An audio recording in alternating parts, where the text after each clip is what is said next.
Stick a sanitary pad to a mop. You'll never need to climb a ladder again. I'll show you how to do this trick. Take a sanitary pad and place it on the floor mop handle. Then, remove it from its packaging. Peel off the protective strips and stick it to the mop. Now, pour some dish soap onto the pad, followed by a bit of water. The pad will absorb the soap perfectly. Use this tool to clean your bathroom. You won't need a ladder anymore. People often forget how important it is to clean the bathroom walls.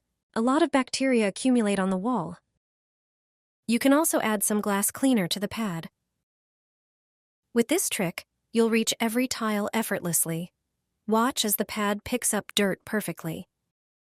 Your tiles will shine like never before. This trick is not only simple, but also very effective.